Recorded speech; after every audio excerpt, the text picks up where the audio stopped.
ఆ accident spot దగ్గర ఇంకా జనాలు వచ్చి ఏ రకంగా చూస్తున్నారో చూడండి. అక్కడ బండి లేదు, లేదంటే ఏమీ లేదు. అక్కడ ప్రవీణ్ ప్రగడ్ వల్ల ఇక్కడ చనిపోయాడు అని చెప్పి ప్రతి ఓళ్ళు ఆగి చూసి పరిస్థితి చూడండి. అది ఎంత సెన్సేషన్ అయిందో ఈ హత్య. ప్రతి కారు ఆఫ్ చేసుకోవడం, పక్కన పెట్టుకోవడం, ఆ స్పాట్ని చూపించడం. ఇంత చిన్నదంటే ఎలా చనిపోయి ఉంటాడు. చూడండి, ఆగండి, చూడండి పరిస్థితి ఏ విధంగా ఉందో చూడండి. ఏ విధంగా ఉందో కనపడుతుందో. జనం ఎలాగో వచ్చి ఇక్కడ చూస్తున్నారు. అదిగోండి నయారా పెట్రోల్ బంక్. అది నయారా పెట్రోల్ బంక్.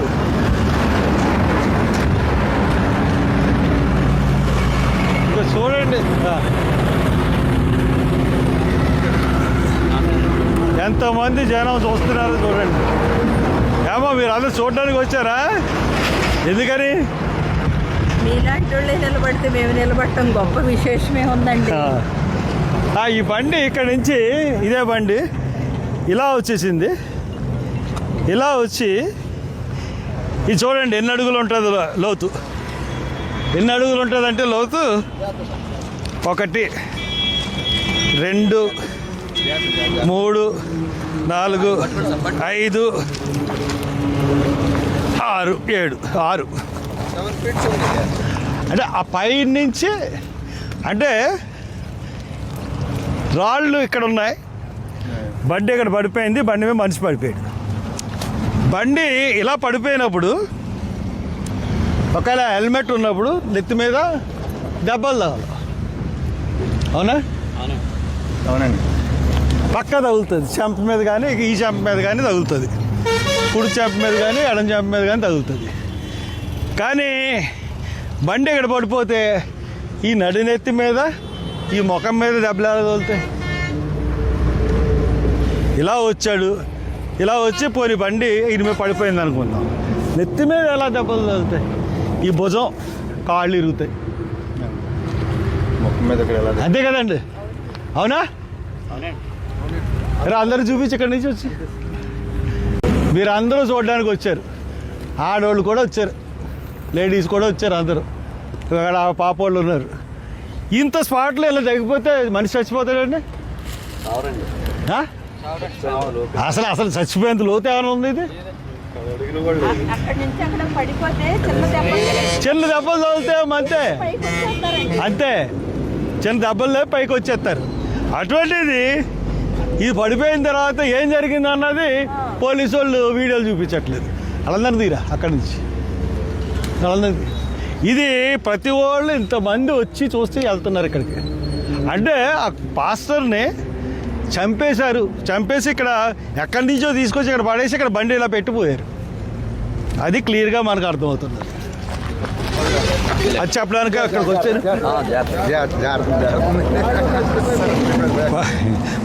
బండే జారిపోయిందిరా. ఫెయిల్యూర్ కాదు, అది తెలుసు. డిపార్ట్కి నమస్కారం. మీకు ఈ 5-6 రోజుల నుంచి సెన్సేషన్ ప్రవీణ్ ప్రగడాలు ఎంత సెన్సేషన్ క్రియేట్ అయిందంటే, ఇప్పుడు ఇంటి దగ్గర నుంచి ఫామ్ హౌస్కి వస్తూ నేను మళ్ళీ ఒకసారి స్పాట్ని చూద్దామని వెళ్ళాను. అదొక స్పాట్ లాగా, అది పిక్నిక్ స్పాట్ అనకూడదు, కానీ అది చాలామంది వచ్చి ఇక్కడ చనిపోయారా, ఎలా చనిపోయారు, ఇంతే కదా గొయ్యి ఉంది, ఎలాగ అన్ని దెబ్బలు ఎలా తగులుతాయి, ఇది చర్చించుకుంటున్నారు అక్కడికి వచ్చి. కావాలంటే పోలీసులు మీరు వెళ్ళి రికార్డ్ చేయండి. ఎవరినన్నా పంపించండి. ఎవరినైనా పంపించి మీ ఇంటెలిజెన్స్ వాళ్ళను, ఐబీ వాళ్ళను పంపిస్తే ప్రజలు అనుకునే మాటలు మీకు తెలుస్తాయి. ఇంక మీరు దీని గురించి ఇంక అన్నీ కట్టి పెట్టేయండి. ఐజీ నిన్న ఎస్పీ గారు, ఐజీ గారు ఇద్దరు ప్రెస్ మీట్ పెట్టారు. ఇంక మీరు ఇంకా అబద్ధాలు మానేయండి, ఇద్దరు కూడా మానేసి ఎలా హత్య జరిగింది అన్నదాని మీద ఇన్వెస్టిగేషన్ చేయండి. ఎందుకు చెప్తున్నానంటే ఇది హత్య, 100% ఇది హత్య. ఏ రకంగా చూసుకున్నా ఇది హత్య. మీరు నిన్న చూపించిన విధానం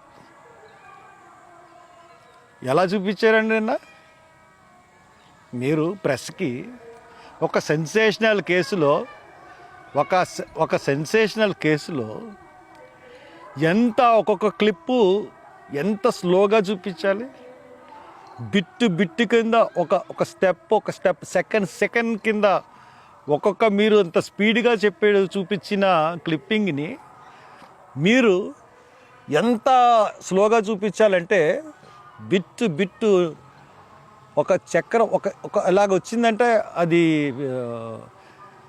పిక్స్ని విడదీసి చూపించాలి. స్ప్లిట్ ఆఫ్ సెకండ్స్ని కూడా విడదీసి చూపించాలి. ఎందుకంటే దెర్ ఆర్ అంటే వాస్ట్ మూవింగ్ వెహికల్స్. దాన్ని కెమెరా క్యాప్చర్ చేసింది.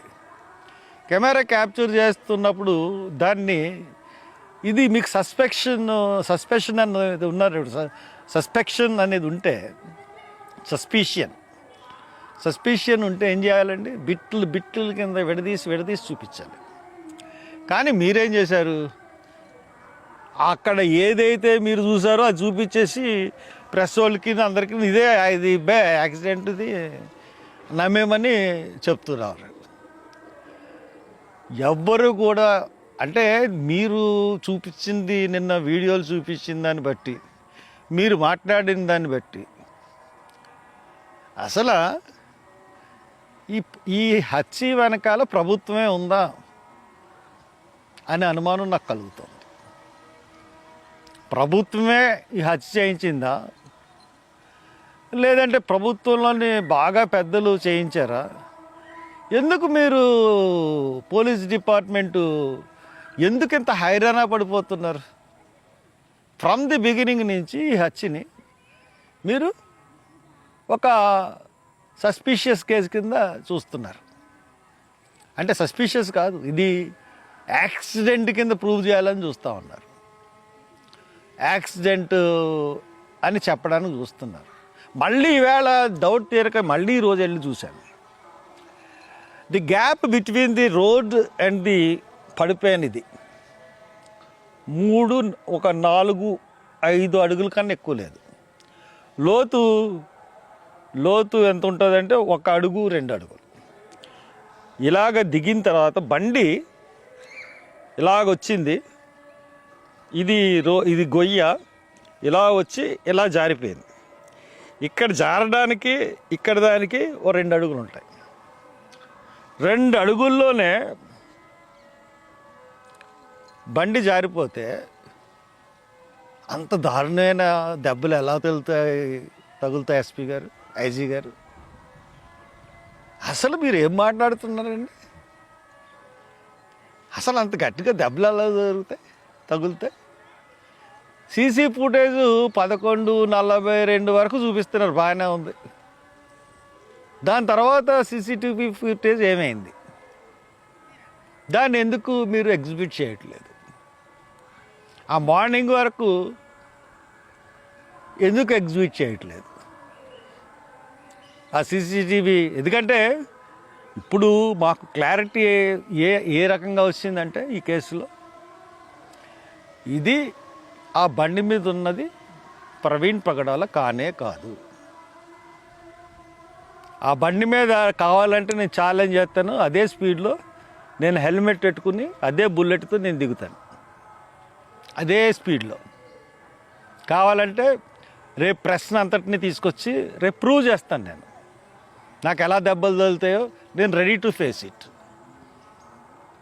మీరు రెడీయరా? లేకపోతే అనౌన్స్ చేస్తారా? సేమ్ అదే స్పీడ్లో అదే బండి నేను దిగుతాను డే టైం. ఎలా దెబ్బలు తగులుతాయి, కాలు ఇరుగుతుందా, చెయ్యి ఇరుగుతుందా, ఐ ఫేస్ ఇట్. నేను హెల్మెట్ పెట్టుకుంటాను, దానికే ఎలా దెబ్బలు తోతే చచ్చిపోతానా బతుకుతానా చూద్దామా? ఇట్స్ ఏ ఫాల్స్, అంతా ఫాల్సే. దీన్ని బట్టి చూస్తే మటుకు ఖచ్చితంగా ప్రభుత్వం ఇన్వాల్వ్మెంట్ అన్నది ఈ కేసులో ఉంది. ఇంత గ్యారంటీగా నేను చెప్పగలుగుతున్నాను. కారణం ఏంటంటే విజయవాడలో బండి మీద మనిషి మారిపోయాడు. విజయవాడలోనే ప్రవీణ్ పగడాలని చంపేశారు. టైమ్ ఆఫ్ డెత్ చెప్పాలి కదా, టైమ్ ఆఫ్ డెత్ ఎందుకు అనౌన్స్ చేయట్లేదు? టైమ్ ఆఫ్ డెత్ చెప్పలేదు. డాక్టర్స్ మీరు అమ్ముడైపోయారా? సిగ్గుందా మీకు? ఏంటి మీ పోస్ట్ మార్టం? క్లియర్గా దెబ్బలు కనబడతా ఉంటే అసలు మీరు మనుషుల జంతువుల? అంత క్లియర్గా కనబడతా ఉంటుంటే మీరు దాన్ని సస్పీషియస్ అని ఎలాగిస్తున్నారు? ఫారెన్సిక్స్కి పంపిస్తామని ఎలాగంటున్నారు? క్లియర్గా దెబ్బలు కనబడతా ఉంటుంటే మనిషి మీద మీరు డాక్టర్లేనా? డాక్టర్ వృత్తికి అవమానం తెచ్చే విధంగా మీరు ప్రవర్తిస్తూ ఉన్నారు. మీ డాక్టర్లు చెప్తున్నారు. ఎంత గవర్నమెంట్ ఇన్వాల్వ్ ఉంటుంటే ఇంత ప్రజలు మొత్తం మా రాష్ట్ర ప్రజలందరూ ఈ కేసు గురించి చూస్తూ ఉన్నారు. ఇప్పటికి కూడా ఇంకా జనం అక్కడ చూస్తున్నారంటే ఏమనాలి మిమ్మల్ని? అంటే గవర్నమెంట్ ఏం చేసినా చెల్లుతుంది, ఏమన్నా కప్పిపుచ్చేసి అనుకుంటుందా గవర్నమెంట్? నేను అందుకనే చెప్పాను, మీరు ఇటువంటి అధవేశాలు ఎత్తారనే హైదరాబాద్లో పోస్ట్ మార్టం చేయిస్తా అన్నాను. ఈ డాక్టర్లు ఇద్దరు సరిగ్గా మీరు వచ్చి బయటకు వచ్చి చెప్పకపోతే మీ ఉద్యోగాలు ఊడిపోతాయి. చెప్తున్నాను, అక్కడ పోస్ట్ మార్టంలో ఎవరెవరైతే ఉద్యోగాలు చేస్తున్నారో మీరు అందరూ సంతకాలు పెట్టాలి. మీ ఉద్యోగాలు కూడా ఊడిపోతాయి. పోస్ట్ మార్టం ఎట్టి పరిస్థితుల్లోనూ కోర్టులో కేసేసి రాహుల్ గాంధీతో చెప్పించి సీఎంతో మాట్లాడి రీపోస్ట్ మార్టం చేయిస్తాం. వేరే కేసు మేము మళ్ళీ కట్టిస్తాం. అనుమానాస్పద మృతి కాదు, ఇది హత్య, దీని మీద మళ్ళీ చేయాలని. విజయవాడలో ఇప్పుడు హైదరాబాద్లో ఆయన బండి బిగిన్ చేసినప్పుడు డ్రైవింగ్ ఇట్లా రిటార్గా కూర్చొని చాలా స్టైల్గా ఆయన బండి డ్రైవ్ చేసుకుంటూ వచ్చాడు. ఆ స్టాన్స్ అన్నది విజయవాడ తర్వాత లేదు. ఈ బొజ్జ ఇలాగా తొట్టిపాడు తర్వాత దాటిన తర్వాత నర్లజర్ల ఇవన్నీ కూడా ఇలాగ ఉంది. కాళ్ళు ఏమో పొడుగ్గా ఉన్నాయి, కాళ్ళు ఏమో ఇలా కవ్వూరు దగ్గరికి వచ్చాడు, కాళ్ళు కింద ఎట్టేసాడు. బండి వెనకాల సీట్లో ఉన్న బ్యాగ్ హైదరాబాద్లోనేమో చిన్నగా బ్యాగ్ కనబడుతుంది, ఇక్కడికి వచ్చినట్టు బ్యాగ్ పెద్దగా ఉంది. మళ్ళీ మీరే చెప్తున్నారు బ్యాగ్ వంగిపోయింది. అసలు వంగడానికి ఆ బ్యాగ్ అవసరమే ఉంది? అది ఒక 2 జతలు పెట్టుకునే బ్యాగ్ అది. అటువంటి బ్యాగ్ ఇలా వంగిపోయిందని ఒక డ్రైవర్ చెప్పాడు. దట్ ఈస్ ది మీకు ఈ కేసులో కీలకమల్ పదే. నిన్న ఎస్పీ గారు చెప్పారు కదా, ఒక అతన్ని విచారించాము, అతను దిగిపోయాడు. ఏంటి ఇతను బ్యాగ్ వంపుగా కింద జారిపోతున్నట్టు ఉన్న బ్లింకర్ లైట్ వేసుకుని వెళ్ళిపోతున్నారని అన్నారు కదా, అదే కీలకమల్ కేసులో. అది ఎవడైనా సరే బ్యాగ్ జారిపోతూ ఉంటే అలాగ ఎందుకు వెళ్తాడు? వెళ్ళరు. బ్యాగ్ని సర్దుకున్నాను పక్కన ఆఫ్ చేసి బ్యాగ్ని సర్దుకుంటాడు. లేకపోతే బ్యాగ్లో మరి ఇతన్నే తీసుకొచ్చారో, మరి వెనకాల ఇంకో కారులో తీసుకొచ్చారో, ముందే కారుని అక్కడ తీసుకెళ్ళి అతను పడుకోబెట్టేశారు. మొత్తం మీద ఏదో జరిగింది. ఇది మానేసి ఇంకా సస్పీషియస్ డెత్, లేకపోతే సస్పీషియస్ ఎన్ని మర్డర్ సస్పీషియస్గా ఉంది, యాక్సిడెంటా తెలియట్లేదు. ఇదా మీరు చెప్పేది?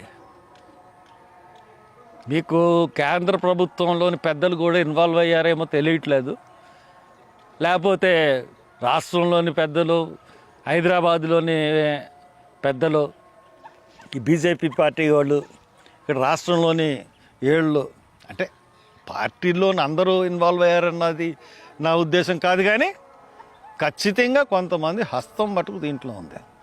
లేదంటే పోలీసులు ప్రతి నిమిషం ప్రతి సెకండ్ యాక్సిడెంట్ అని ప్రూవ్ చేయడానికి ఎందుకు ప్రయత్నిస్తారు? నిన్న అది చూసినట్టయితే మనం ప్రెస్ ప్రెస్ కాన్ఫరెన్స్లో అంత స్పీడ్గా వీడియోలు ప్లే చేయాల్సిన అవసరం ఏంటి?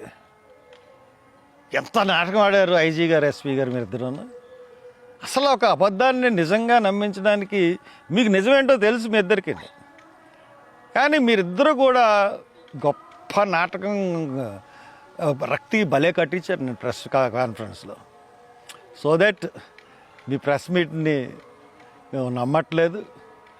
మీరు ఇమ్మీడియట్గా మర్డర్ అని డిక్లేర్ చేసి ఇది మర్డరు, ఆ వైపుగా మా దర్యాప్తు కొనసాగుతుంది అని చెప్పకపోతే మటుకు చాలా దురదృష్టవంతులు అయిపోతారు. మీరు చెప్తున్నాను, చాలా దురదృష్టవంతులు అవుతారు.